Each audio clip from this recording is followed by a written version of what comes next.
La música decimos que es algo característico de los humanos, pero la capacidad de experimentar placer es algo que compartimos con muchos organismos, ¿no? El placer se considera como, bueno, es como un truco evolutivo para que el organismo se asegura que vamos a estar motivados para hacer esas conductas y buscar esas cosas que son esenciales para nuestra supervivencia como especie y como individuo.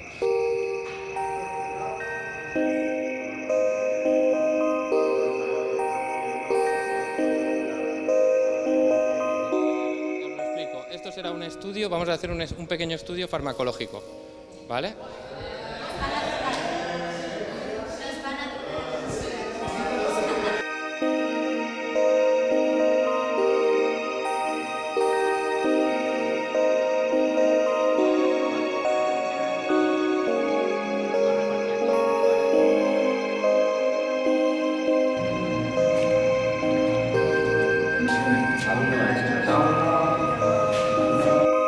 ¿Por qué un neurotransmisor es capaz de decirle de una neurona a otra neurona, venga, excítate? O sea, la neurona se prepara, tiene la vesícula cargada y cuando llega la excitación, lo que hacen las vesículas es se desprenden del citoesqueleto que les estaba ahí aguantando, viajan hasta la zona de la membrana, se fusionan y liberan el neurotransmisor.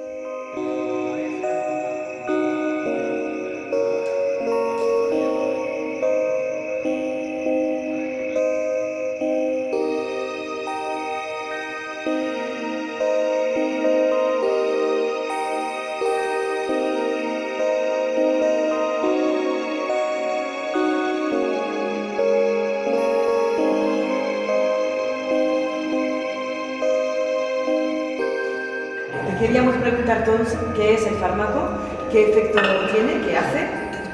¿Qué habéis tomado? ¿No? ¿Qué medicamentos hemos dado? ¿Vale? Nada. Un placer. Placebo. Sí, un placebo. Un placebo. El experimento que planteábamos era valorar si realmente una cuestión tan sensorial o sensitiva como es o emocional como es el placer también se puede ver afectado por el efecto placebo.